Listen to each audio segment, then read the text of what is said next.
Last class में हम लोगों ने बात की थी कि उत्तराखंड को जानने के सोर्सेज क्या क्या हैं, मतलब उसके इतिहास को जानने के क्या क्या सोर्सेज। अब हम लोग अपनी क्लास को एक बेस मूल रूप दे देते हैं जहाँ से एक इतिहास की कड़ी हमारे यहाँ पर शुरू होती आती है, जो आज हम लोग स्टार्ट करेंगे अपने प्री हिस्टोरिक पीरियड से या फिर प्रागैतिहासिक काल से। अब पहली चीज़, इस चीज़ को समझने से पहले आप लोगों ने सुना होगा कि जब हम हिस्ट्री पढ़ते हैं, चाहे आप उत्तराखंड का इतिहास पढ़ें या आप भारत का इतिहास पढ़ें, तो उसको हम लोगों ने कैटेगराइज किया हुआ है। फॉर एग्जाम्पल, आप बोलते हैं कि ये आधुनिक काल का इतिहास है, ये मॉडर्न हिस्ट्री है, ये मध्यकाल का, या फिर ये प्राचीन या एंशिएंट हिस्ट्री है।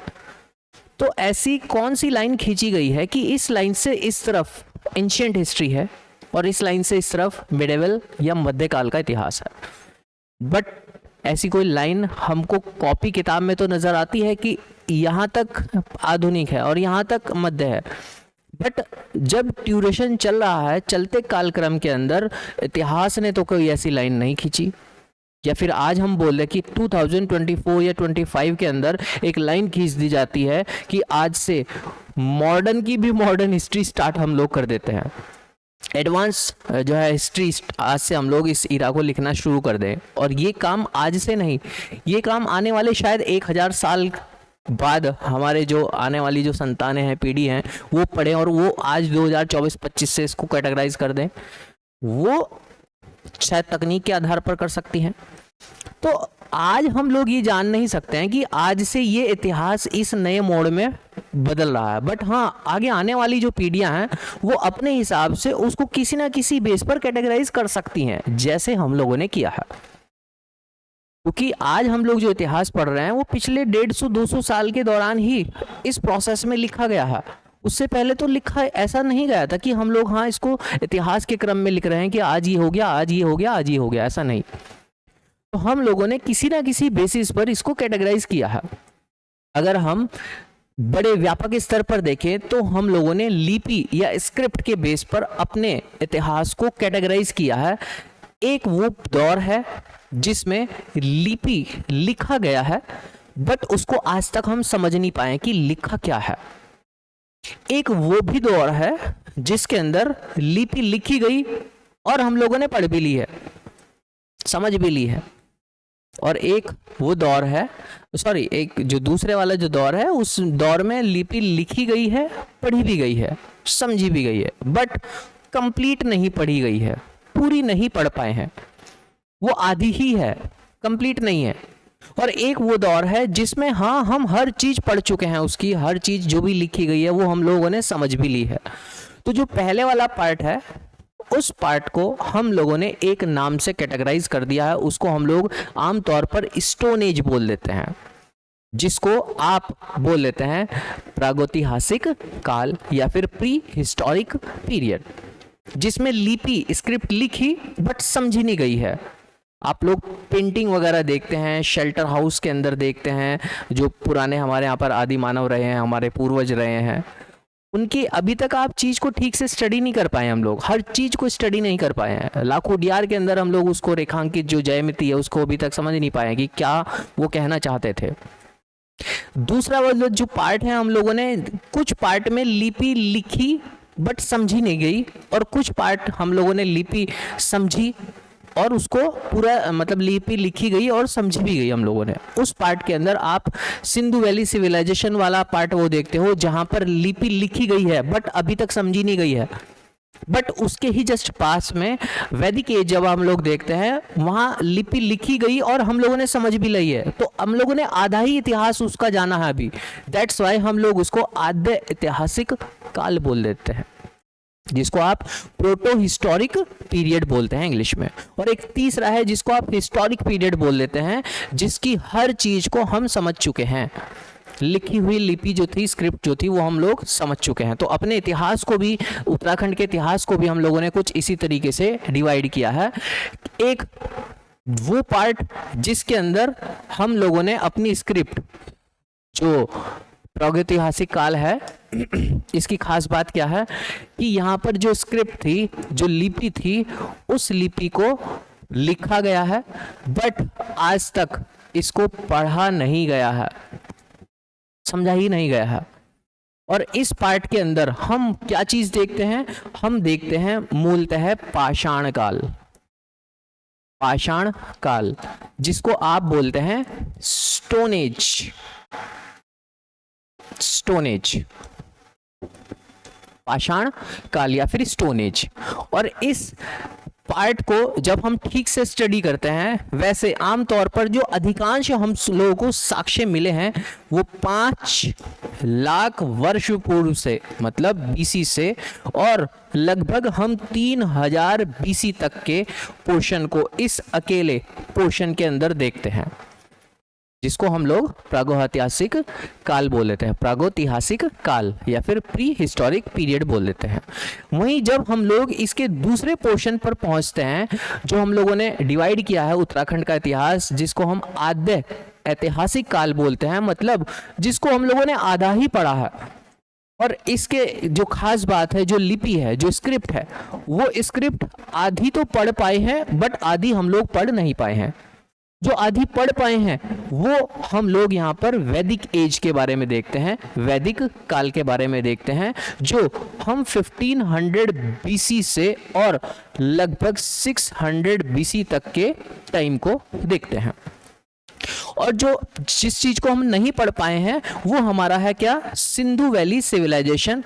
बट इसके जो साक्ष्य हैं अपने उत्तराखंड में ऐसे प्राप्त नहीं हुए हैं। सिंधु वैली सिविलाइजेशन या फिर सिंधु सभ्यता आप हिंदी में बोल लेते हैं, सिंधु घाटी सभ्यता, जिसकी स्क्रिप्ट या लिपि हम लोग पूर्ण रूप से नहीं पढ़ पाए हैं। दैट्स वाई हम लोगों ने इसको आधा इतिहास ही जाना है, इस वजह से हम लोगों ने आधे ऐतिहासिक काल इस शब्द का यूज कर लिया है। और वहीं जब हम लोग एक तीसरे पोर्शन पर जाते हैं अपने इतिहास को जानने वाले, और स्क्रिप्ट या लिपि के आधार पर ही हम लोग इसको देखते हैं, तो हम लोगों ने बोला है कि हाँ भाई, हम इस वाले पोर्शन के अंदर लिपि जितनी भी हैं वो लिखी गई जो थी उसको हम पूरा कंप्लीटली पढ़ पाए हैं। और उस लिपि के बेस पर उस रीजन के अंदर, बदलते समाज के अंदर, उस सोसाइटी, बदलती सोसाइटी के आधार पर हम लोगों ने इस हिस्टोरिक ईरा को भी 3 पार्ट में डिवाइड कर दिया है, जिसको हम आज बोल लेते हैं एंशिएंट या फिर प्राचीन काल का इतिहास, एंशिएंट टाइम, और दूसरा मध्य या मिडिवल हिस्ट्री, या फिर एक तीसरा जिसको हम आधुनिक काल का इतिहास बोल लेते हैं। ये सब के सब हम लोग अपने इस उत्तराखंड वाले हिस्ट्री वाले पोर्शन के अंदर पढ़ने के लिए जा रहे हैं। तो आपको एक बात तो थॉट क्लियर हुआ होगा कि अच्छा, हम लोगों ने इस अलग अलग बेस पर अपने इस हिस्ट्री को डिवाइड किया है। ये जो हमारी हिस्ट्री है इसको अलग अलग बेस पर लिपि या स्क्रिप्ट के आधार पर डिवाइड कर दिया है। अब इसके अंदर हम थोड़ा सा टाइम ड्यूरेशन देख लेते हैं। जैसे हम लोगों ने यहाँ तक 3000 बीसी तक का पोर्शन देखा, तो आद्य ऐतिहासिक काल में हम इसके आगे 3000 बीसी से और 600 बीसी या ईसा पूर्व तक के समय को इस आद्य ऐतिहासिक काल के अंदर देखते हैं। और उसके बाद लास्ट में जो हमारा हिस्टोरिक ईरा बचता है या फिर ऐतिहासिक काल बचता है, इस ऐतिहासिक काल का टाइम ड्यूरेशन हम 600 बीसी से और 1947 एडी तक का टाइम लेते हैं। स्पेशल उत्तराखंड के केस में हम 2000 एडी तक का इसके अंदर केस लेते हैं। मतलब यहाँ तक का इतिहास हम लोग को पढ़ना होता है अगर हम हिस्ट्री के बारे में बात करते हैं। क्लियर है? तो आज हम लोग अपने इस पोर्शन के अंदर बात स्टार्ट करेंगे किसकी, जो हमारे यहाँ पर है हिस्टोरिक पीरियड या फिर प्रागैतिहासिक काल। जब हम इस पूरे 5 लाख से और 3000 बीसी तक के टाइम ड्यूरेशन को देखते हैं, तो हम लोगों ने इस काल को भी इस रीजन में रहने वाले जो उस टाइम के आदि मानव थे, उसके बदलते समाज, सभ्यता, कल्चर के आधार पर इस पूरे पोर्शन को अलग अलग पार्ट में डिवाइड किया है। वो डिवाइड करने के आधार या फिर बेसिस क्या है, जैसे अगर हम लोग उस क्षेत्र में रहने वाला जो आदमी था उसके अगर निवास के आधार पर इसको कैटेगराइज करते चले जाएं, तो हाँ, हम लोग जानते हैं कि सबसे पहले जो आदि मानव जो हमारे यहाँ पर पूर्वज रहे हैं, वो पहले कहाँ पर, वो जो शैलाश्रय हैं या फिर शेल्टर हाउस हैं, शैलाश्रय, उनमें रहते थे वो, या फिर वो पेड़ पर रहते थे, या फिर वो कंद गुफाओं में रहा करते थे। अब इसका मतलब क्या हुआ, कंद गुफा मतलब पेड़ की जो जड़ है उस जड़ को नीचे तक खोदते चले गए और नीचे एक अंडरग्राउंड गुफा बन गई। पहले का जो उस टाइम का जो व्यक्ति था वो स्टार्टिंग फेज में कुछ इस तरीके से हुआ करते थे, उसके बाद फिर उन्होंने धीरे धीरे गुफाओं में भी रहना स्टार्ट कर दिया। मतलब अब ये जो इंसान था उस टाइम का, ये अब अपने निवास के स्थल पर मतलब बेसिस पर अब एक कैटेगराइज इसकी होनी शुरू हो जाती है। यहाँ से धीरे धीरे ये शिफ्ट होने लगा किसकी तरफ, ग्राउंड्स, मैदानों की तरफ। ये अब मैदानों में रहने लगा। मैदानों से धीरे धीरे इसने अपने लिए ऐसे छोटे छोटे से घर बनाने या फिर झोपड़ियां बनानी इसने स्टार्ट कर दी, और झोपड़ियां बनाते बनाते या फिर घर बनाते बनाते ये आज का आधुनिक मानव हम लोग देखते हैं। ये इसके निवास के बेस पर इसको इस तरीके से कैटेगराइज हम लोग करते चले गए। अब कहीं हम लोग को अपने उत्तराखंड के अंदर इसके शेल्टर, ये वाले हाउसेज मिले हैं जहाँ पर ये शिलाओं पर के पास रहा करता था। गुफाओं के अंदर भी हम लोगों को अवशेष मिले हैं। हमको उत्तराखंड में तो नहीं, लेकिन हाँ उत्तराखंड से बाहर कंद गुफाओं के इसके उदाहरण मिले हैं। तो ये इसका एक प्रोग्रेस करता हुआ एक ग्राफ निवास के आधार पर हम लोगों को नजर आ रहा है। तो इस बेस पर हम लोग अभी इसको कैटेगराइज करेंगे। दूसरा, हम लोगों के पास इसको कैटेगराइज करने के कुछ और भी हैं, जैसे इसका फूड या फिर इसका जो खाना है, खाने के बेस पर। अब फूडिंग के बेस पर अगर हम लोग देखें, जो स्टार्टिंग में अगर इस आदि मानव के बारे में बात की जाए तो ये क्या करता था, ये मांस, वो भी कच्चा मांस जो था, उस कच्चे मांस के ऊपर ये आधारित था। उसके साथ साथ ये कंद मतलब मूल, मतलब जो पेड़ की जड़ें हैं उन पर आधारित था। अब ये मांस जो था ये शिकार करता था और खा लेता था, बट शायद बड़े जानवरों का शिकार ना करता हो क्योंकि अकेला था। समूह की इसके पास इतनी ग्रुपिंग पावर नहीं थी, इतनी समझ नहीं थी स्टार्टिंग में, शायद ऐसा रहा हो। उसके बाद जब इसने ग्रुपिंग को सीखा और प्लस उस आग का आविष्कार इसने किया और उस आग के बेस पर इसने मांस को भी पकाना शुरू कर दिया, तो यहाँ पर ये जो मांस की कैटेगरी थी इसकी, अब ये जो मांस था, ये मांस तो यहाँ पर कच्चा था। अब इस मांस को ये पका करके खाने लगा तो इसको और स्वादिष्ट लगने लगा, बड़ा मजा आया, इसको यम्मी यम्मी फील होने लगा।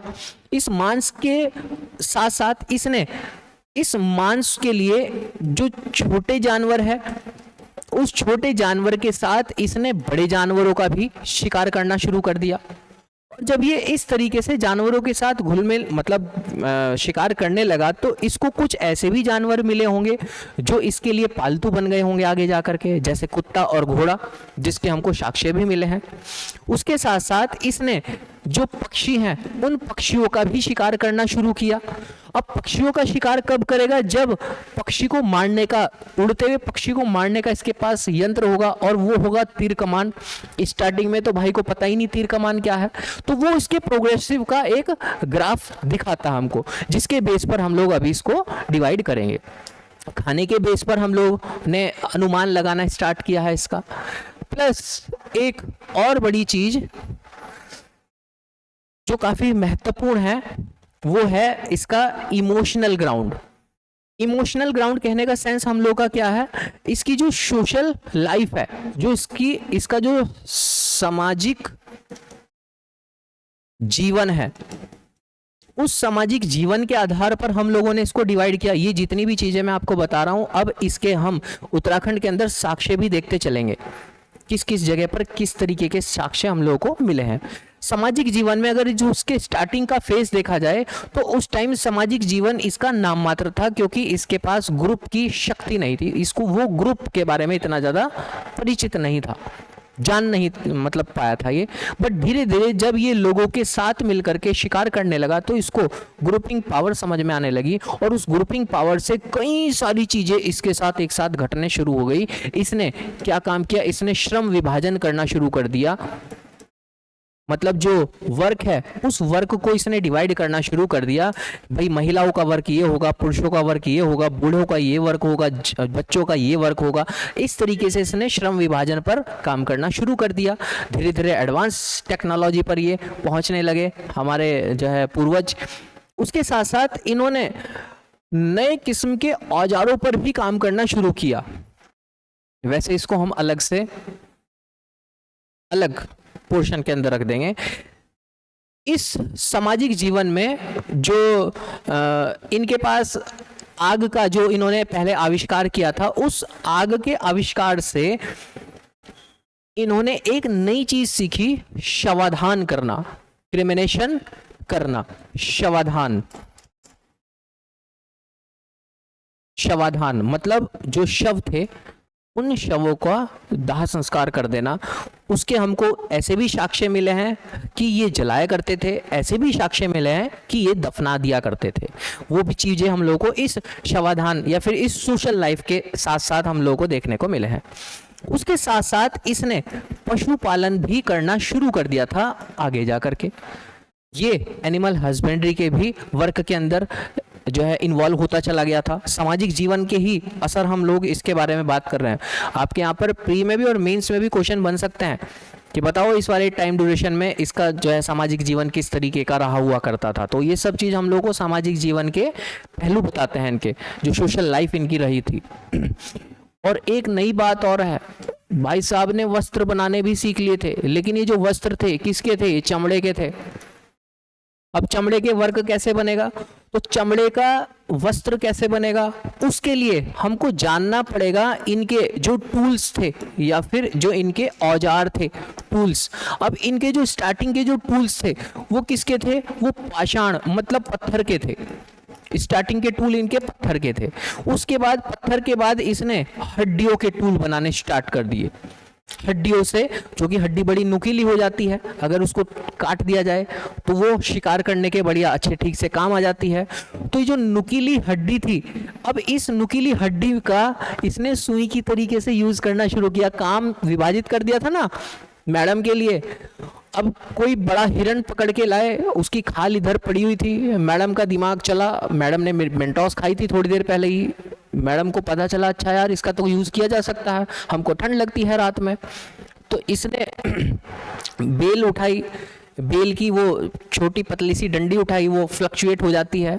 अब उससे जो हड्डी थी उस हड्डी से उसमें छेद करने शुरू कर दिए उसकी उस खाल के अंदर, और उसको सुखाया और बेल से बंद किया और मैक्सी तैयार, पुराने जमाने वाली। तो इसने वस्त्र जो थे चमड़े के स्टार्टिंग में वस्त्र बनाने स्टार्ट कर दिए थे। वो श्रम विभाजन का ही एक, सोसाइटी का ही एक जो है आउटकम देखने को मिलता है। अच्छा, इसके बारे में बात करें तो उसके बाद फिर ये ताम्र और लोहे पर, लोहे के और तांबे के औजार की तरफ ये शिफ्ट हो गए थे आगे जा करके। तो सामाजिक जीवन से हमको इनके पता चलता है, अच्छा इस टाइम ये कहा ये रहा होगा, इस टाइम ये रहा होगा। और ये सब चीज़ हमको पाए गए जो इनके औजार हैं, उपकरण हैं, टूल्स हैं, इनके माध्यम से कार्बन डेटिंग से हमको ये चीज़ पता चलती है। वहीं इसके साथ साथ आप लोगों को एक चीज़ और, जो इनके बर्तन थे, जो इनके बर्तन थे, इनके बर्तनों से पता चलता है। बर्तनों से कैसे पता चलता है, हम ये भी देखते हैं कि यहाँ पर मृद भांड जो पॉटरीज देखने को मिलती हैं, मिट्टी के बर्तन हम लोग को देखने को मिलते हैं, वो हमको यहाँ पे पता चले। और मिट्टी के बर्तन तब बनेगा जब आपको आग के बारे में अच्छी नॉलेज होगी, और आग की नॉलेज ये इंसान ले चुका था उस टाइम, मतलब ये आग में तपिश के बारे में भी जानता होगा।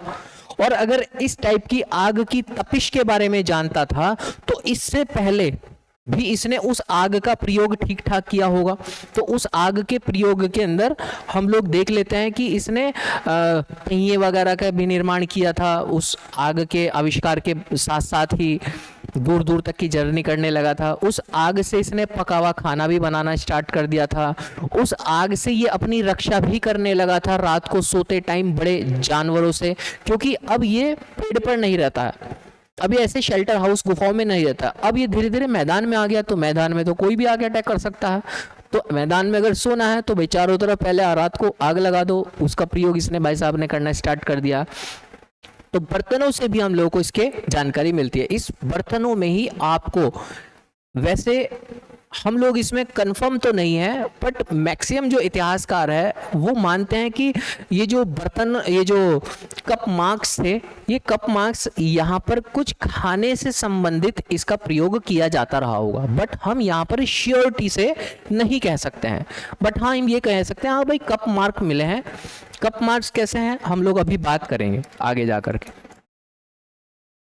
कप मार्क्स भी हम लोग को मिले हैं।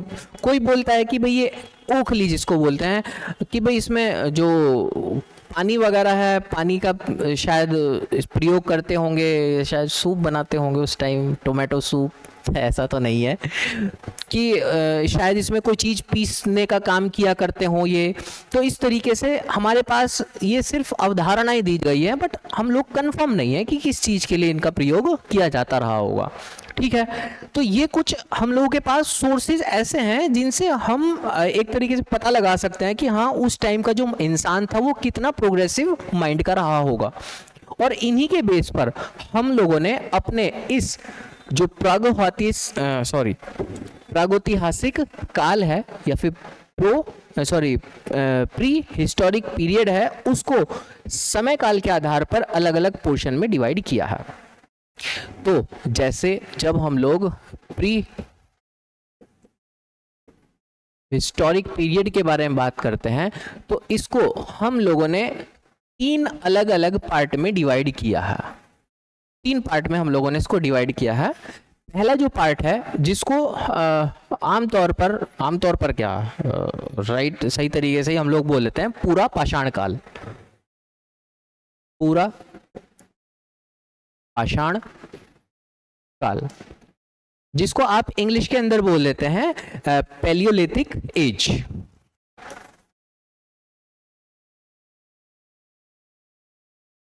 पैलियोलिथिक एज, पूरा पाषाण काल या फिर पैलियोलिथिक एज, LITIC,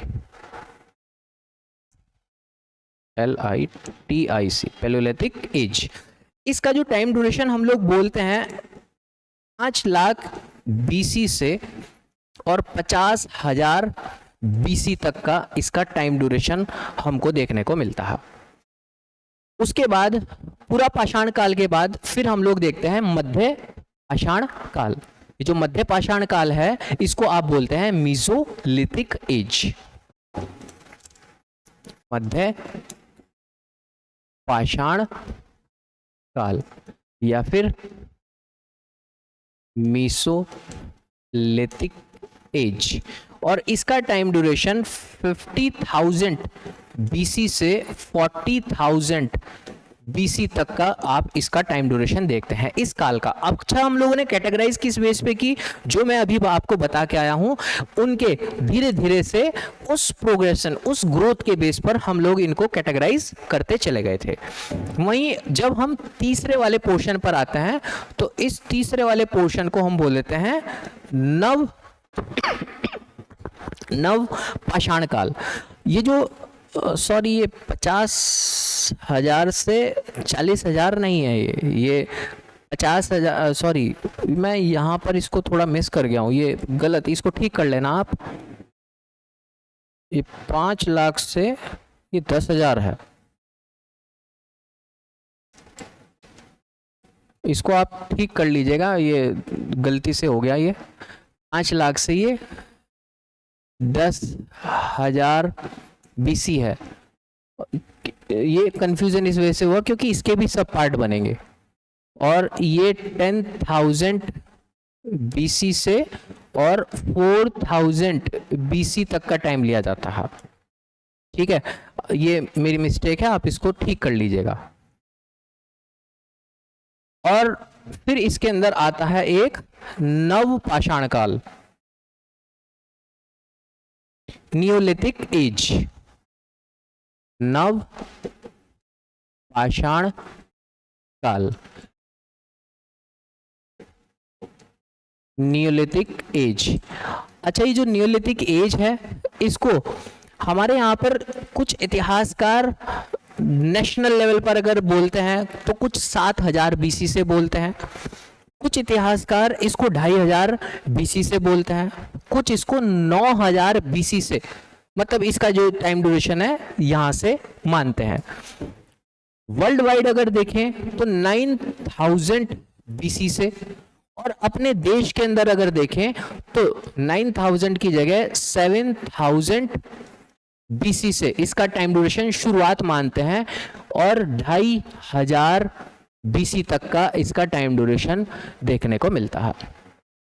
ये 2500 बीसी एक बेस रखा है सिंधु वैली सिविलाइजेशन के बेस पर। क्लियर है? तो ये इस तरीके से हमारा उत्तराखंड के बारे में हम लोग अभी बात कर रहे हैं। उत्तराखंड के अंदर भी अपने जो प्री हिस्टोरिक या फिर प्रागैतिहासिक काल है उसको 3 हिस्सों में डिवाइड किया जाता है। अब काम की चीज ये है कि अपने उत्तराखंड के अंदर जो साक्ष्य मिले हैं, वो साक्ष्य सबसे ज्यादा, जो सबूत या फिर स्रोत मिले हैं, वो स्रोत हम लोग को यहाँ से सबसे ज्यादा मिले हैं। हमको यहाँ का ऐसा कोई साक्ष्य नहीं मिला है।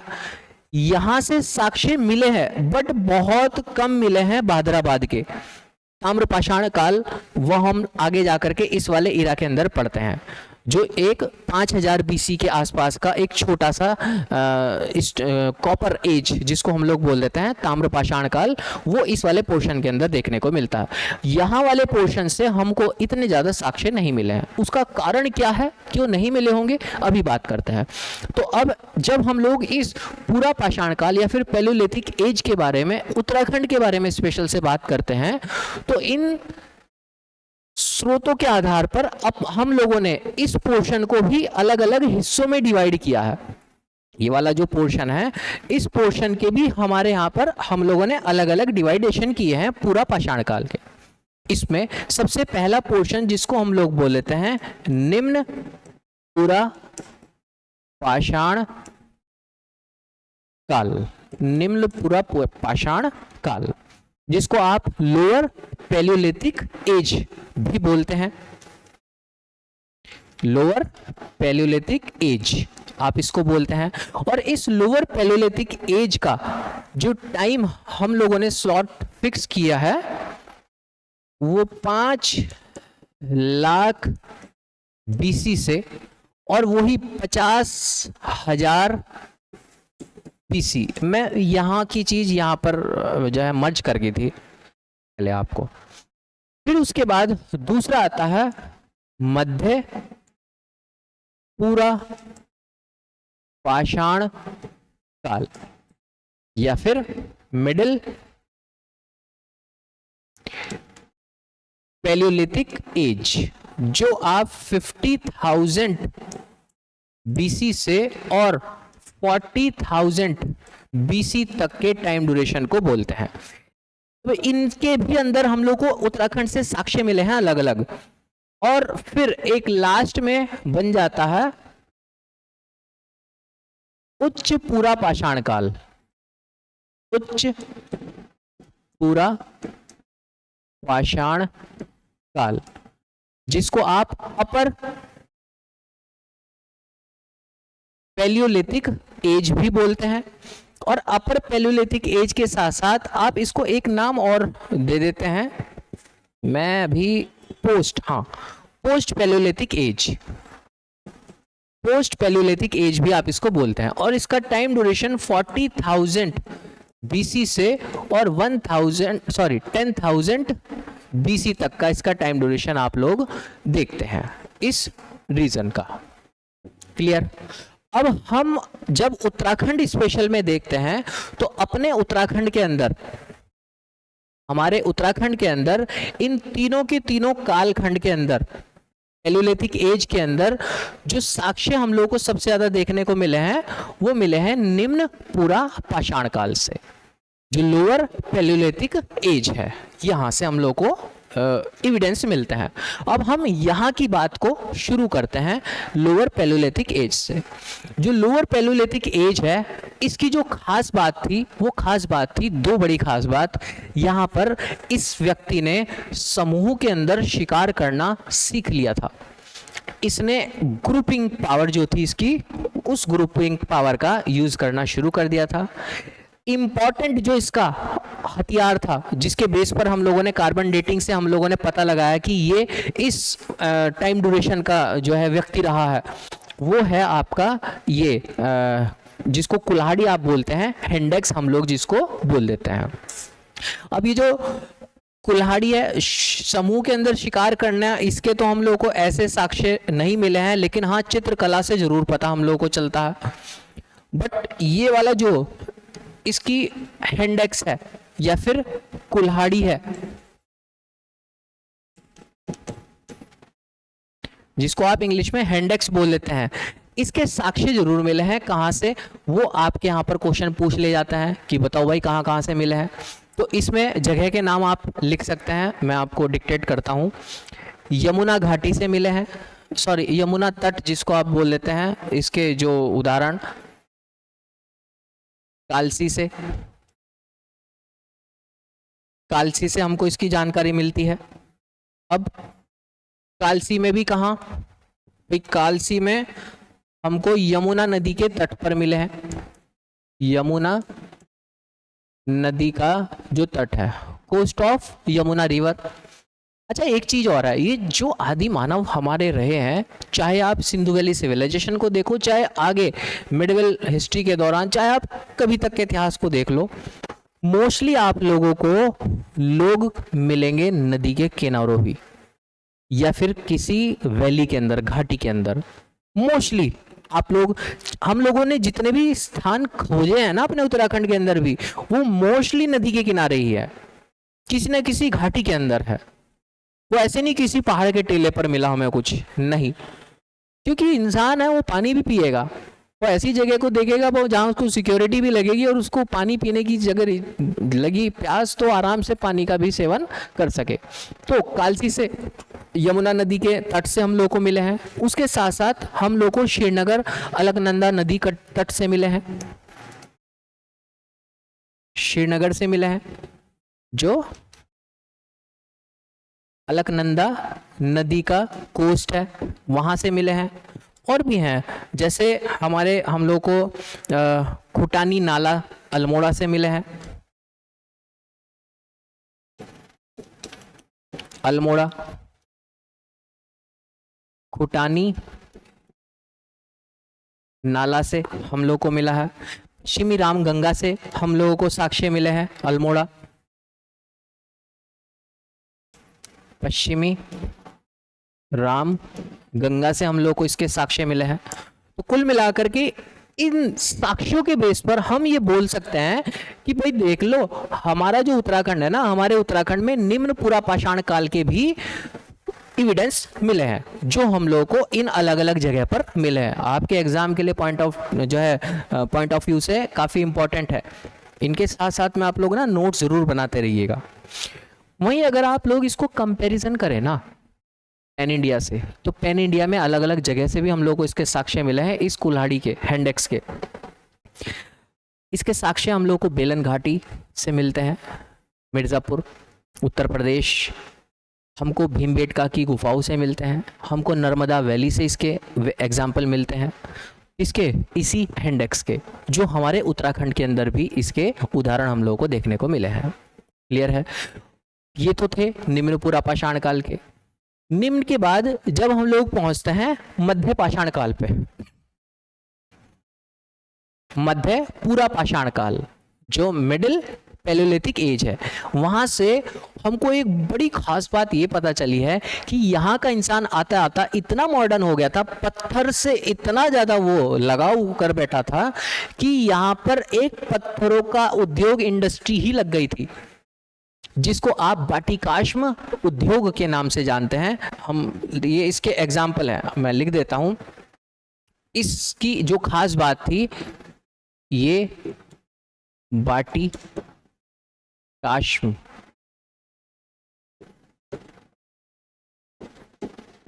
उद्योग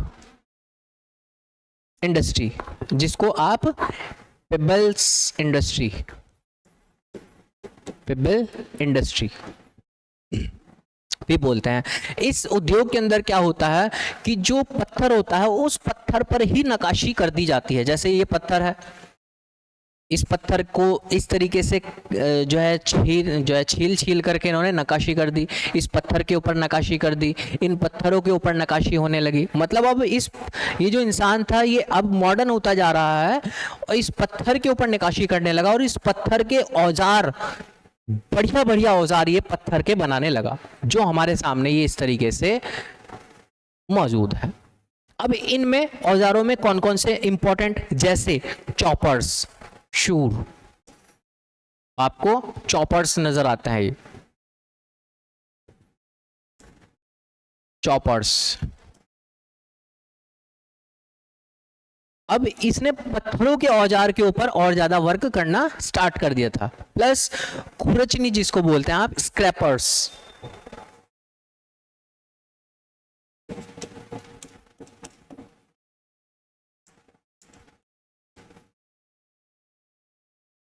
खुरचनी, और एक लास्ट और आपको इसका मिलता है जिसको आप छिणी बोलते हैं, इंग्लिश में आप इसको बोलते हैं बुनिन्स।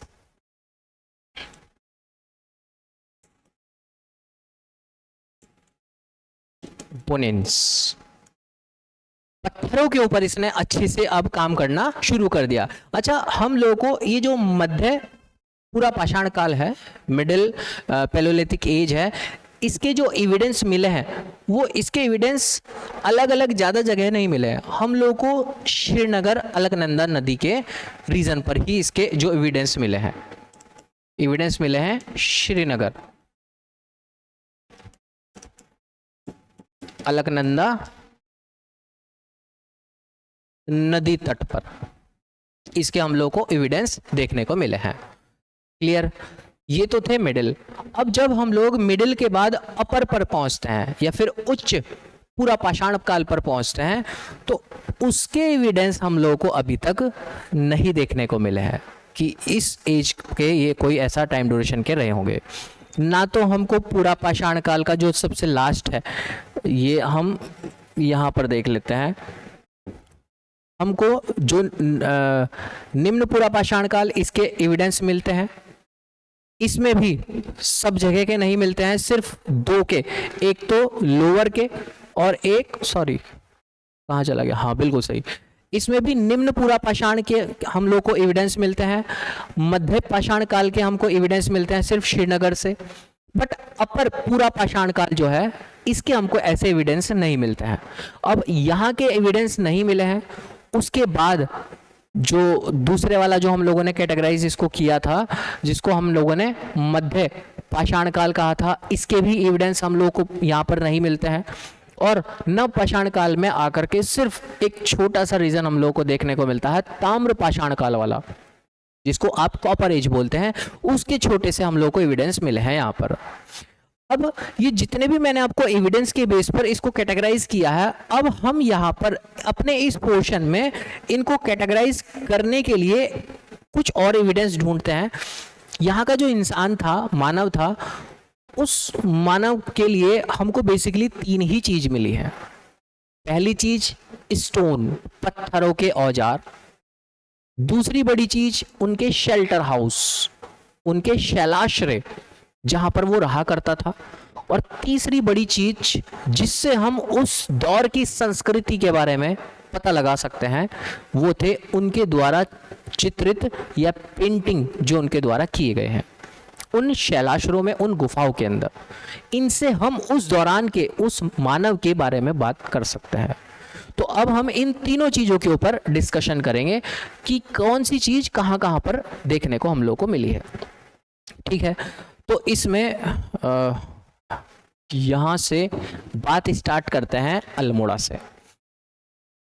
जैसे मैंने आपको बताया, अभी इसको एक चीज़ और देख लेते हैं।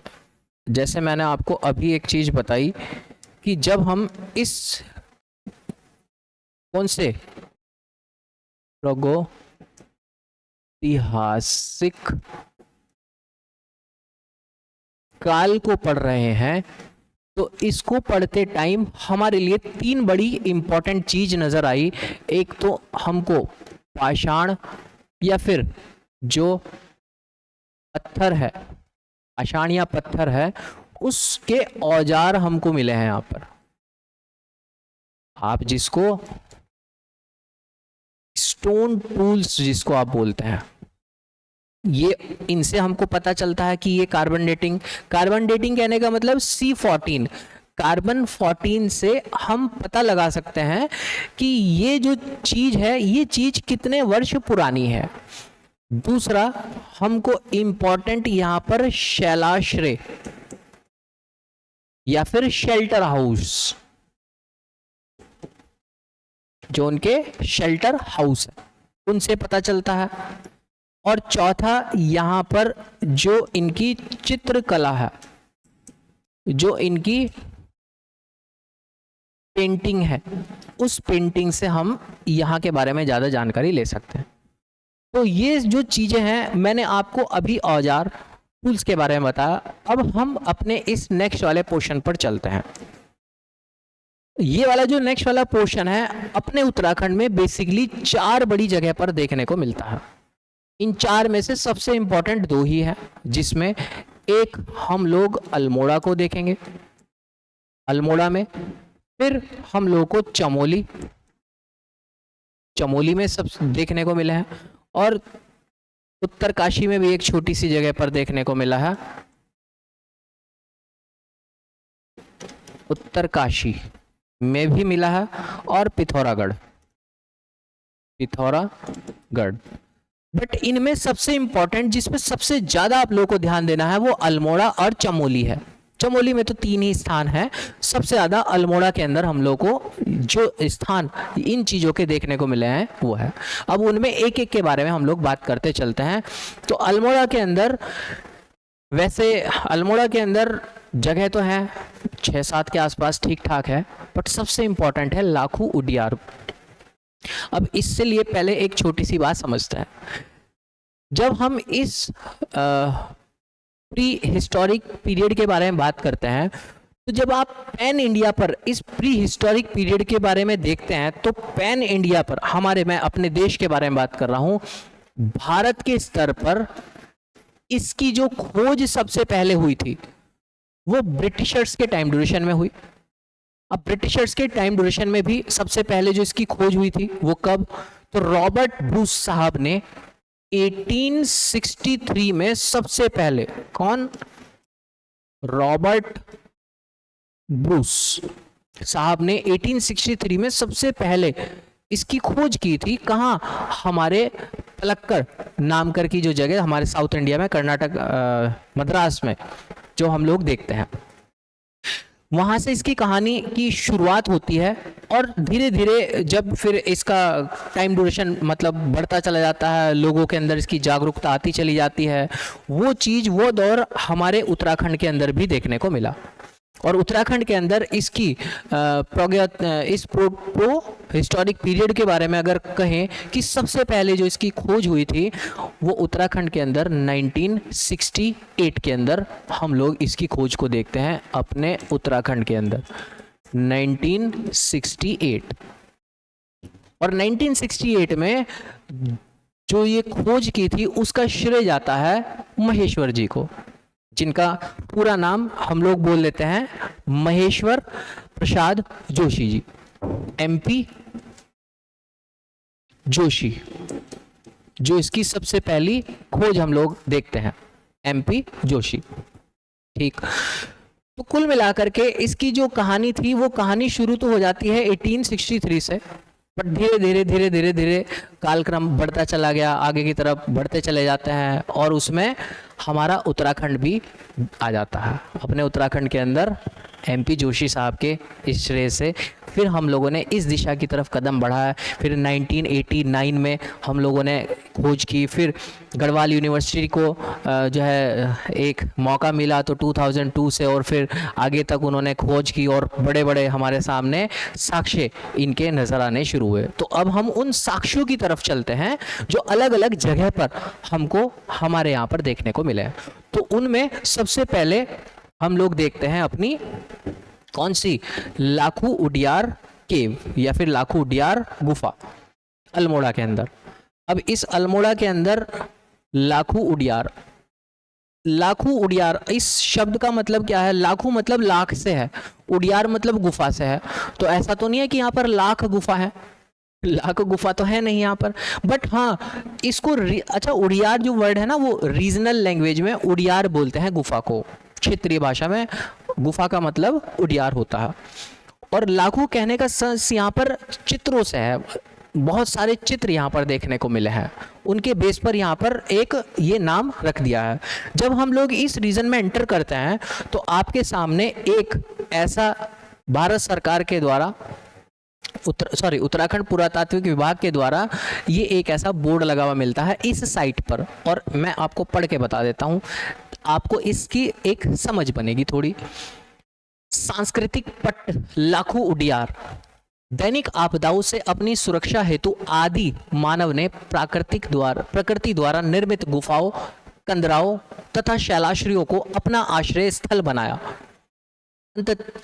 अंतरम की स्वाभाविक कला भावना को उजागर करने के लिए इनकी दीवारों और छतों पर विभिन्न रंगों से तत्कालीन जनजीवन, आखेट तथा विभिन्न प्रतीकों के माध्यम से अभिव्यक्त किया। इस प्रकार के प्रागैतिहासिक काल से मध्यकाल तक के अनेक चित्रित गुफाएं तथा शैलाश्रय भारतवर्ष सहित संसार के अन्य देशों में विद्यमान है। लाखू उडियार शैलाश्रय भी उसी श्रेणी में आता है। इस शैलाश्रय की दीवार छत पर गेरुए, लाल, काले और सफेद रंगों से विविध चित्र बने हुए हैं। इनमें मुख्यतः कौन कौन से हैं जो इंपॉर्टेंट है? मुख्यतः मानव, पशु, वृक्ष, तरंगित रेखाएं तथा ज्यामितीय अभिप्राय आदि चित्रित किए गए हैं। अधिकतर आकृतियां पूर्ण तथा भरी हुई हैं, मतलब जो आकृतियां उनको कलर से भरा हुआ है अधिकतर जो है, जबकि एकाध चित्र रेखीय हैं। लाखू उडियार चित्रित शैलाश्रय कुमाऊं क्षेत्र में प्राचीन संस्कृति का अनूप प्रतीक है। और ये हमारे यहाँ पर अल्मोड़ा उत्तराखंड राज्य पुरातात्विक विभाग ने पेश किया। अब हम इसके अंदर क्या क्या चित्रित हैं उनको देख लेते हैं। ये कुछ इस तरीके से आपको शेल्टर हाउस नजर आते हैं। ये शेल्टर हाउस यहाँ पर ये नाग के फनी की तरह है, यहाँ शायद वो अपने आप का बचाव करने के लिए यहाँ पर बैठ जाते होंगे। इसके अंदर आप देखते हो कि यहाँ पर इस तरीके से ये रेखाएं बना करके रखी हुई है, इनमें कलर भी कोट किया हुआ है। आगे अगर आप लोग देखो इसके अंदर तो ध्यान से अगर आप देखो तो इंसान, एक आदमी दिखाया है, उसने दूसरे का हाथ पकड़ा है, उसने तीसरे का हाथ पकड़ा है, उसने चौथे का हाथ पकड़ा है। तो ये दिखाता है कि शायद ये नृत्य कर रहे हैं, ये नृत्य करते हुए चित्रित दर्शाया गया है। तो जो लाखू उडियार गुफा है इनके अंदर आपको अगर ये देख करके थोड़ा सा समझ बनी तो अब इसके ऊपर हम लोग एक दो पॉइंट लिख लेते हैं, क्या इनसे रिलेटेड चीजें बन सकती है। जैसे जब हम इस लाखू उडियार गुफा के बारे में बात करते हैं तो 1968 में इसकी खोज हुई महेश्वर प्रसाद जोशी जी के माध्यम से। जैसे मैंने आपको भी बताया 1968 में MP जोशी साहब ने इसकी खोज की थी। ऐसा नहीं है कि जोशी साहब निकल पड़े थे, चलो आज तो कुछ ढूंढ करके निकलते ही है। आसपास के जो गांव देहात रहा करते हैं तो वहाँ से जानकारी मिली और इनको इनकी बारे में समझ ठीक ठाक थी, तो जा करके इन्होंने सर्वे वगैरह किया और फिर यहाँ से इनके नाम से ये चीज़ें प्रसिद्ध होती चली गई 1968 में। अच्छा, यहाँ की विशेषता क्या है इस जगह की? इसकी विशेषता यह है कि नागफनी के आकृति, जैसे मैंने आपको बताया है, इस जगह की विशेषता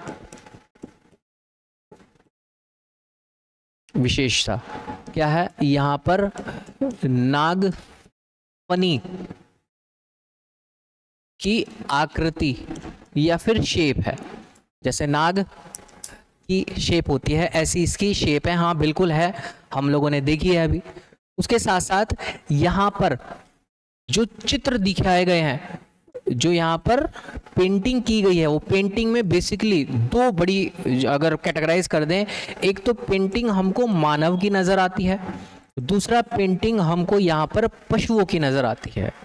हमको एनिमल्स एंड ह्यूमन दोनों की पेंटिंग नज़र आती है। और अगर हम ह्यूमन के बारे में बात करें तो ह्यूमन के अंदर भी कैटेगराइज करके दो टाइप की पेंटिंग देखने को मिली है।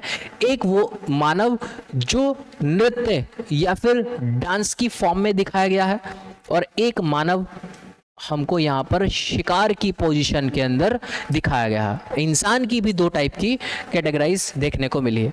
और अगर हम पशुओं के बारे में बात करें यहाँ पर, तो एनिमल्स के बारे में, तो यहाँ सिर्फ पशु ही नहीं, हमको यहाँ पर पक्षियों की भी पेंटिंग देखने को मिली है। मतलब यहाँ का जो मानव है वो पशु और पक्षियों दोनों के बारे में ठीक ठाक से जानता रहा होगा।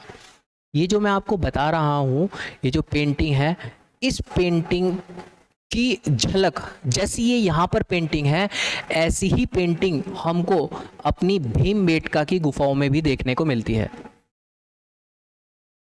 भीमबेटका की जो गुफाएं या केव्स हैं, उनके अंदर भी हम लोगों को ऐसी ही पेंटिंग देखने को मिलती है। आपसे कंपैरिजन के लिए क्वेश्चन पूछा जा सकता है कि बताओ इस टाइप की लाखों उडियार के अंदर जो हमको ये चित्र पेंटिंग देखने को मिली है, भारत में इनमें से किस स्थान से समानता जो है उनकी है या फिर वो मैच करती है। तो भीमबेटका से, मध्य प्रदेश में भीमबेटका से इनका एक तरीके से हमको चित्रण देखने को मिलता है।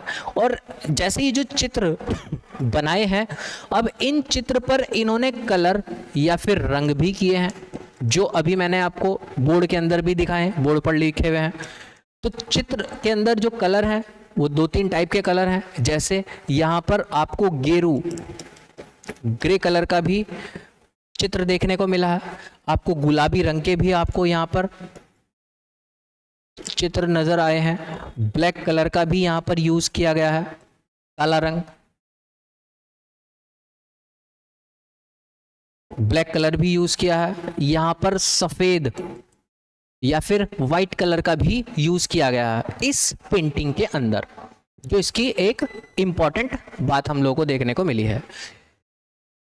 अगर हम बात करें अच्छा विशेषताओं में, तो मूल रूप से जो आज तक हम लोग समझ पाए हैं वो ये है।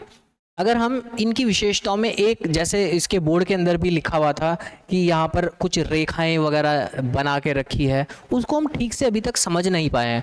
अगर हम इसी चित्र के बारे में बात करें तो ये जो चित्र है, इस चित्र में कुछ ज्योमेट्रिकल शेप्स भी आपको मिली हैं, ज्यामितीय चित्रण भी आपको यहाँ पर देखने को मिला है। ज्यामितीय चित्रण भी, ज्योमेट्रिकल शेप्स भी मिले हैं। उसके साथ साथ आपको यहाँ पर रेखाएं, डॉटेड रेखाएं भी कौन सी, बिंदुवार डॉटेड जो लाइंस हैं वो यहाँ पर इस चित्रकला के अंदर देखने को मिले हैं। वही अगर हम पूरे उत्तराखंड के अंदर ऐसे शेल्टर हाउस के बारे में बात करें तो एक छोटा सा नोट पॉइंट आप यहाँ पर ये भी बना के लिख सकते हैं कि उत्तराखंड में पाए जाने वाला सबसे पहला शेल्टर हाउस भी यही है।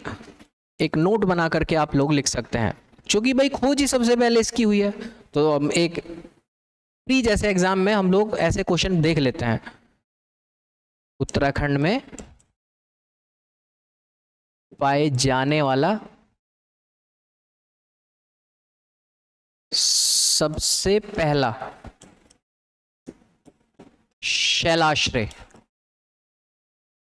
या फिर शेल्टर हाउस, उत्तराखंड का सबसे पहला शेल्टर हाउस हम यहीं पर ही देखते हैं।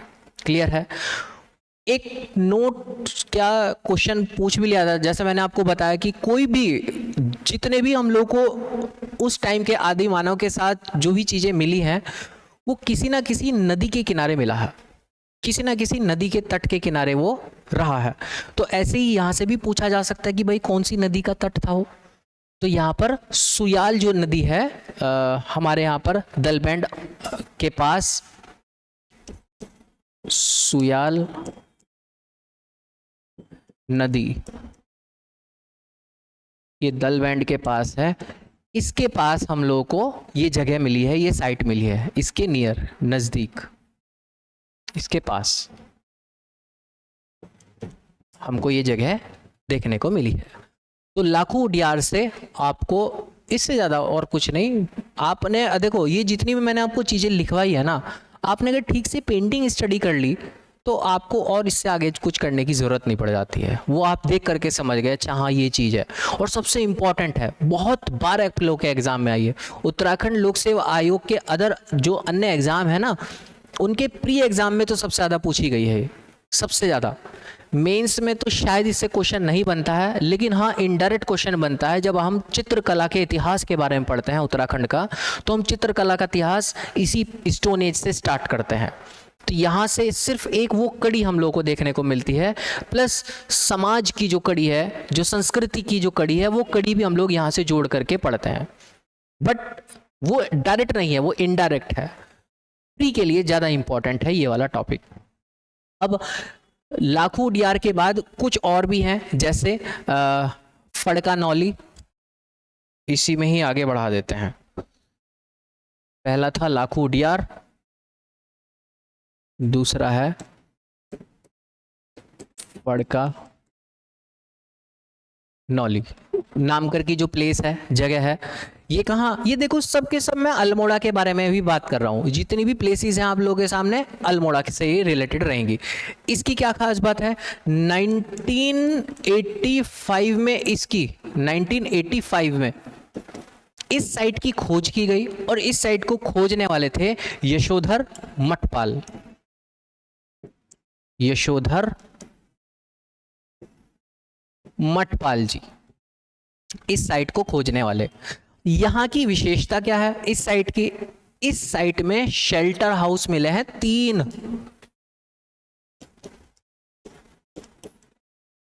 विशेषता जो इसका स्पेसिफिकेशन है, यहां पर शैलाश्रय शेल्टर हाउस मिले हैं। और ये शेल्टर हाउस भी कितने हैं, जैसे मैंने आपको बताया 3 अलग अलग हम लोग को शेल्टर हाउस इसके देखने को मिले हैं। अब ये शेल्टर हाउस में जो पहला शेल्टर हाउस है, वो एक जो उसकी छत है वो नागफनी की तरह है। दूसरा जो, बट उसके जो चित्र हैं वो धुंधले पड़ गए हैं, अभी इतने ठीक ठाक से उसके चित्र हम लोग को देखने को नहीं मिलते हैं। जो दूसरा शेल्टर हाउस है उसके 10 अलग अलग जगह पर चित्रण किए गए हैं, हम लिख लेते हैं। जो पहला शेल्टर हाउस है ये भी नागफनी की तरह है, ठीक। जो इसके चित्र है वो धुंधले पड़ गए हैं, मतलब ब्लर हो गए हैं, धुंधले हो गए हैं, ब्लर हो जाना। जो दूसरी साइट है उसमें 10 चित्रण दर्शाए गए हैं, 10 अलग अलग यहाँ पर चित्र देखने को मिले। अच्छा, एक तीसरा है, ये ऐसा हमको लगता है कि ये आवास के लिए, रहने के लिए, आवास के लिए प्रयुक्त किया जाता रहा होगा, रहने के लिए ये प्रयुक्त किया जाता होगा। अब शैलाश्रय क्या चीज है, वो इमेज अब आपके दिमाग में फिट हो गई है। अच्छा, एक ऐसी जगह जहां वो इंसान, आदि मानव अपना समय गुजारता रहा होगा। तो इस फड़का नौली से विशेषताओं में सिर्फ ये एक इंपॉर्टेंट विशेषता, जैसे कि ये किसी ना किसी रीजन पे तो मिलती है, पश्चिमी रामगंगा घाटी।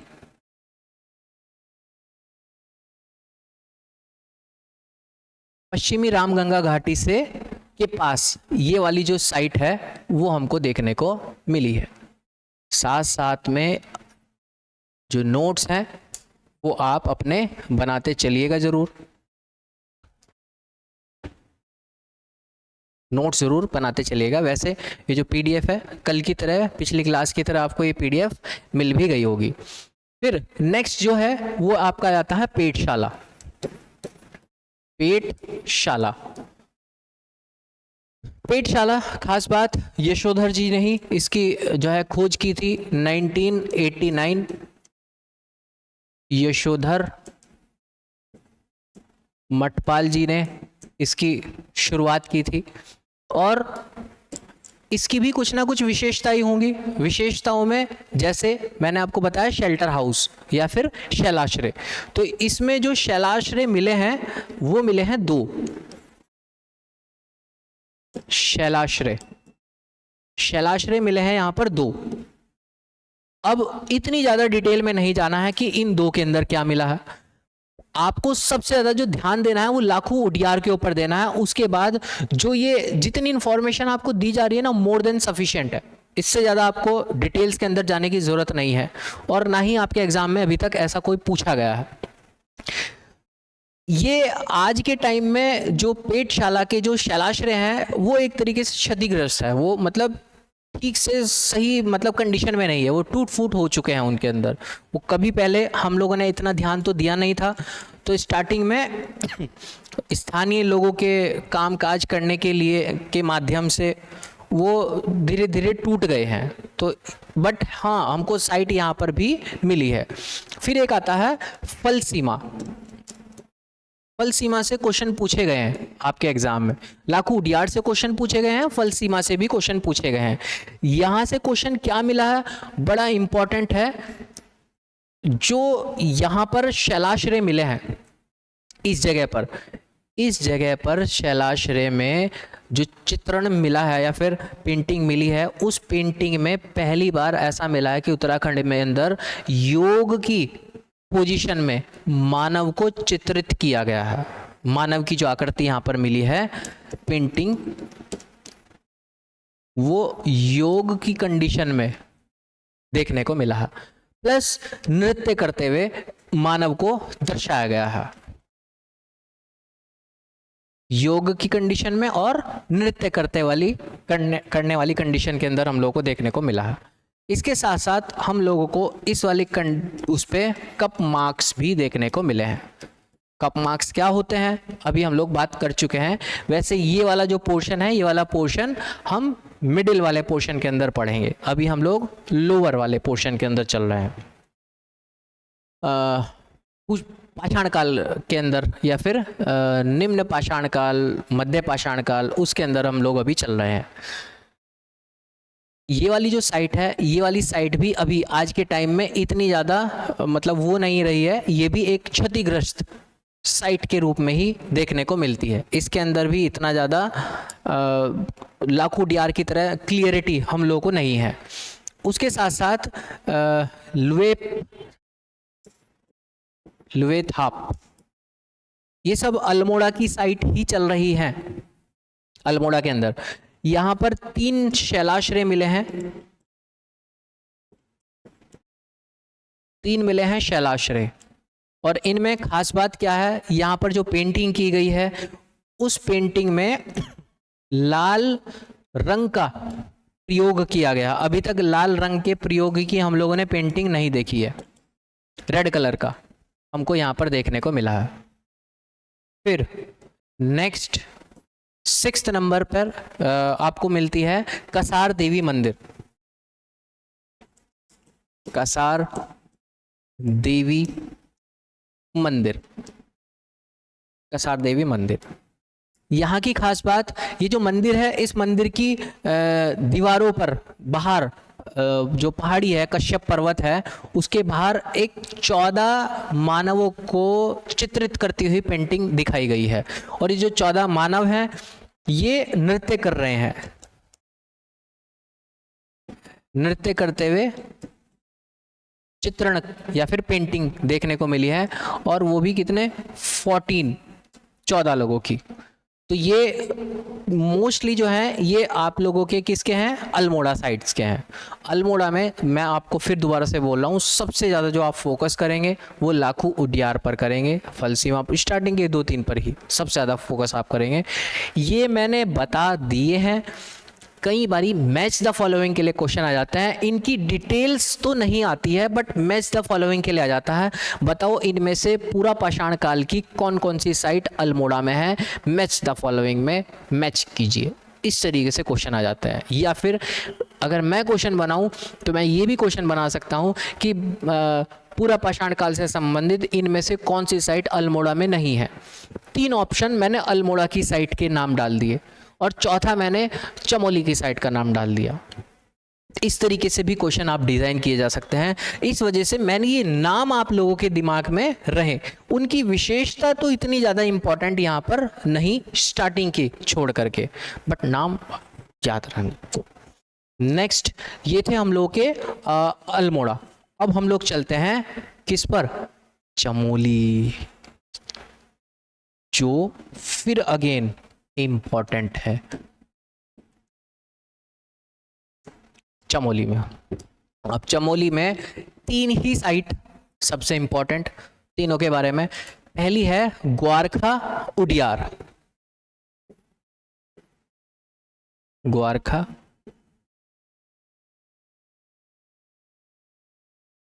उडियार। अब ये ग्वारखा उडियार, ये ग्वारखा गोरखो से बनता है, गोरखो से ये वर्ड आया है, ग्वारखिया है, ग्वारखिया ऐसा कहा जाता है। वैसे ये कहानी हम लोग आगे भी पढ़ेंगे कि जो गोरखे थे, गोरखों ने अपना जो सामान था चोरी का, लूट का, जो भी रहा हो, वो यहाँ पर आकर के छिपा दिया था, साइनिंग वगैरह कर दी थी। तो तब से ये यहाँ पे ज़्यादा मतलब चर्चाओं में रहने लगी थी ये जगह। तो नाम वहाँ से गोरखों से ही इसका पड़ गया था, गोरखा उडियार। ये जो गोरखा उडियार है, जैसे मैंने आपको बताया है, चमोली में है। और चमोली में भी कहाँ, डुंगरी गांव के पास, डुंगरी गांव के पास है। अब इसकी कुछ ना कुछ विशेषता होंगी। जैसे मैंने आपको उधर बताया था शेल्टर हाउस, ऐसे ही शेल्टर हाउस हम लोगों को यहाँ पर भी देखने को मिले हैं। इसकी जो खोज थी वो राकेश भट्ट जी द्वारा इसकी खोज की गई। और ये जो साइट है ये अलकनंदा नदी के तट पर इसकी जो है लोकेशन है, इस ग्वारखा उडियार गुफा की। और इम्पॉर्टेंट चीज, इसकी विशेषता से क्वेश्चन पूछे जाते हैं। इसकी विशेषताओं में क्या है, विशेषताओं में यहाँ पर जो मानव है, मानव को एक त्रिशूलाकार आकृति के अंदर दिखाया गया है। और एक ऐसा मतलब त्रिशूलाकार आकृति कहने का मतलब ये मानव बन गया, ये त्रिशूल के आकार की आकृति बन गई, ये मानव बन गया। और इसको इस तरीके से दिखाया है कि ये यहाँ पर जो छोटे छोटे पशु थे, उन पशुओं को मतलब हाँक रहा है, हेर रहा है, या तो उसको घुमा रहा है, चरा रहा है। इस तरीके से इसको यहाँ पर पेंटिंग दिखाई गई है। तो यहाँ पर विशेषताओं में जो मानव है, उस मानव को ट्रायंगुलर शेप में, ट्रायंगुलर बोल गया मैं, त्रिभुजाकार, सॉरी त्रिशूलाकार,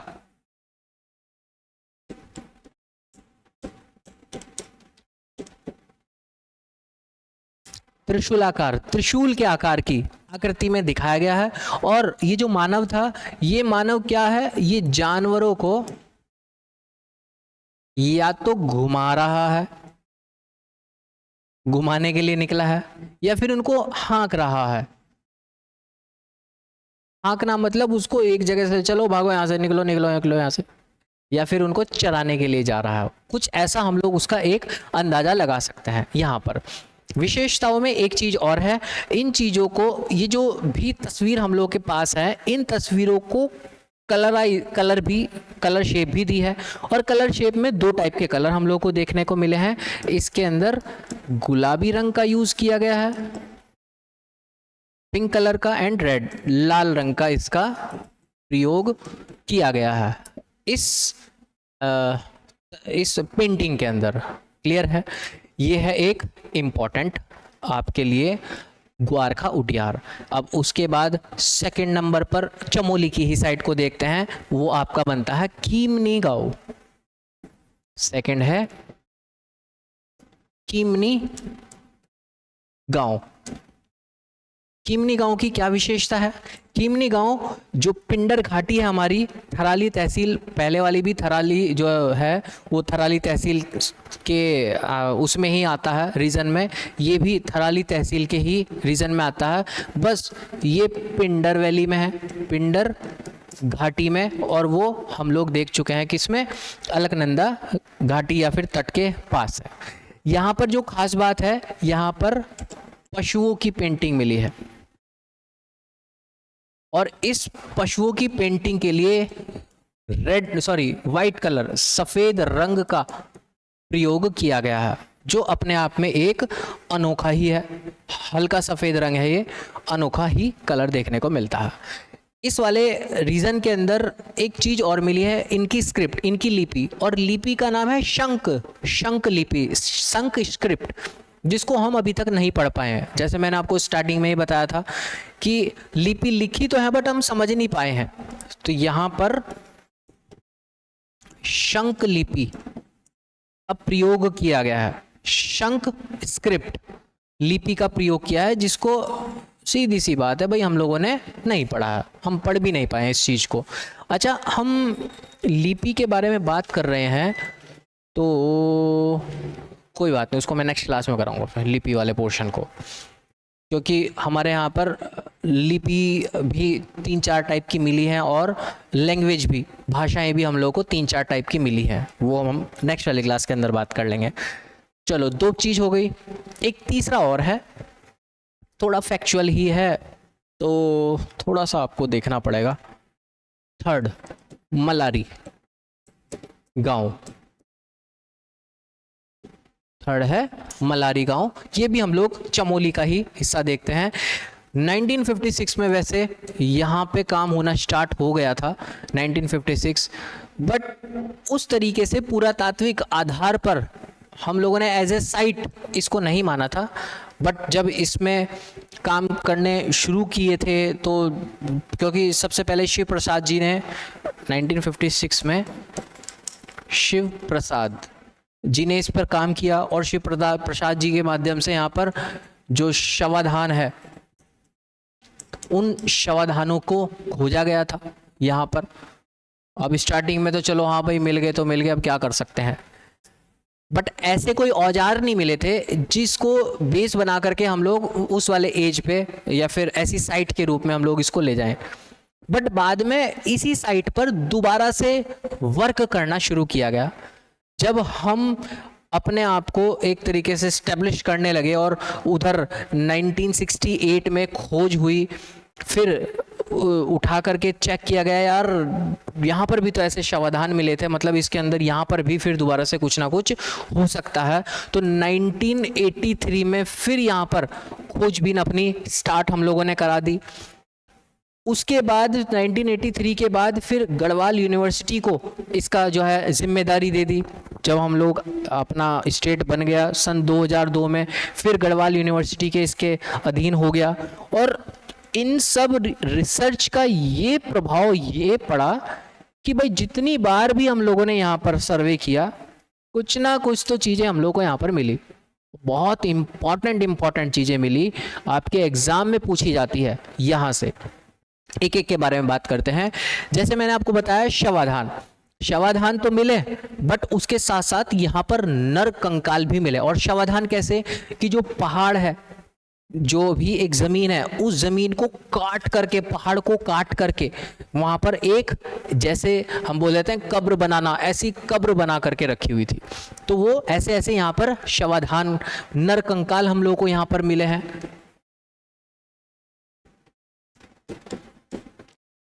जो मेल स्केलेटन है वो हम लोग को यहाँ पर देखने को मिले हैं। उसके साथ साथ क्ले पॉइंट्स, मिट्टी के बर्तन हम लोग को मिले हैं। अब मिट्टी के बर्तन मिल रहे हैं तो इसका मतलब क्या है, यहाँ का आदमी आग से तो बहुत बढ़िया तरीके से परिचित था।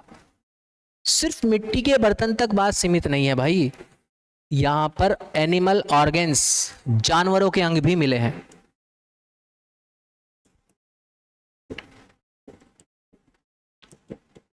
और सिर्फ इतनी बात नहीं भाई, यहाँ का आदमी तो और एडवांस हो चुका था। एडवांस इतना हो चुका था कि भाई साहब वो अब मिट्टी विट्टी पे काम नहीं हो तो भाई सोने चांदी पर काम करता था।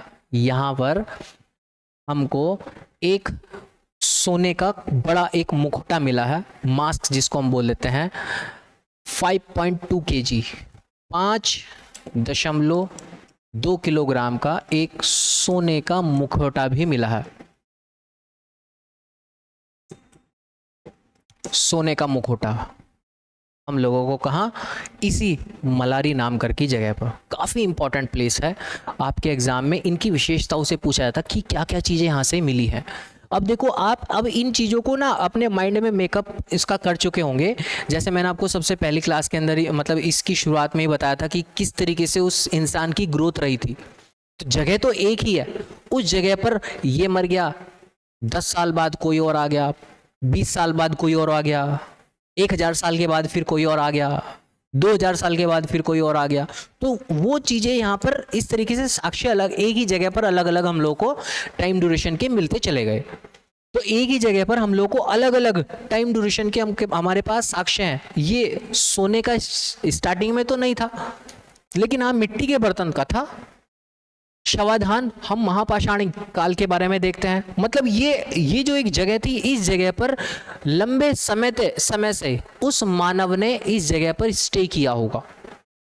कई हजार वर्षों तक इस जगह पर यहाँ पर वो मानव रहा होगा। एक नहीं, उसकी आने वाली पीढ़ी आ रही होगी, तो उसके हमको एक ही जगह पर अलग अलग साक्ष्य मिलते हैं। ऐसे ही ये तो हम लोग के रहा किसके, चमोली के 3 इंपॉर्टेंट। अब बहुत छोटे से हैं, बस कई बारी मैच द फॉलोइंग के लिए आते हैं, विशेषताएं तो ज़्यादा इतनी नहीं है।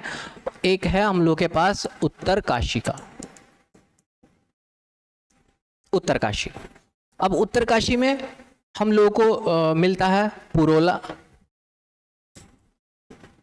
पुरोला नाम की जगह पे, जहां पर स्पेशल से घोड़े के जीवाश्म हम लोग को मिले हैं।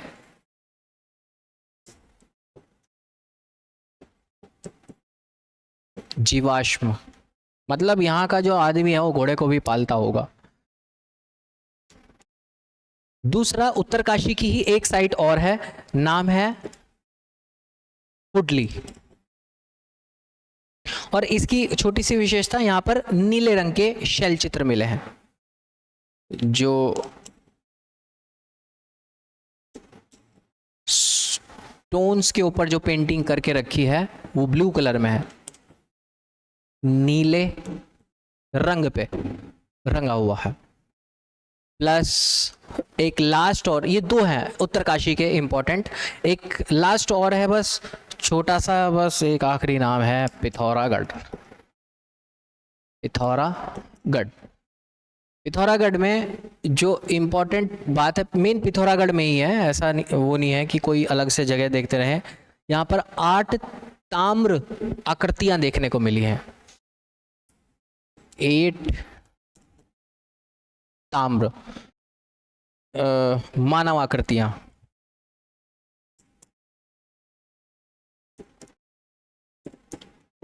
मतलब यहाँ पर मूर्तियां चल रही हैं भाई, मूर्तियां चल रही हैं। मतलब ये पाषाण काल की तो बात नहीं है, ये शायद ऐसा हो सकता है कॉपर एज की, ये टाइम ड्यूरेशन की हम लोग बात देखें।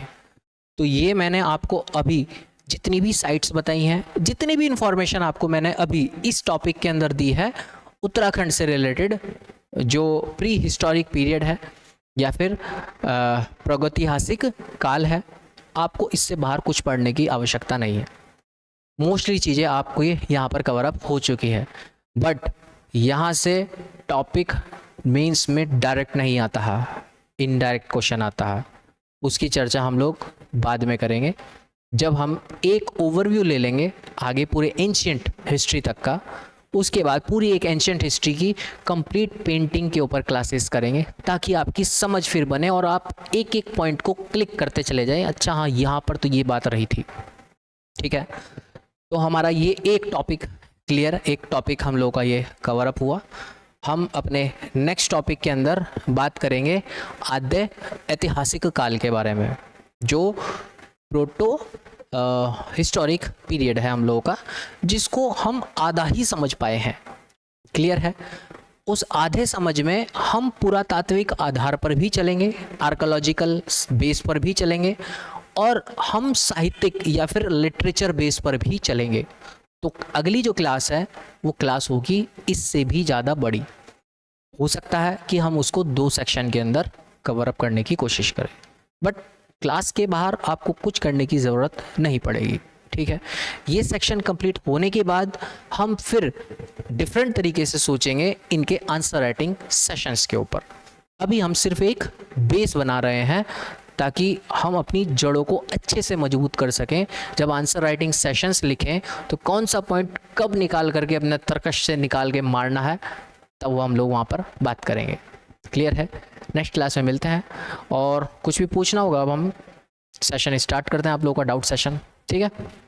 Thank you.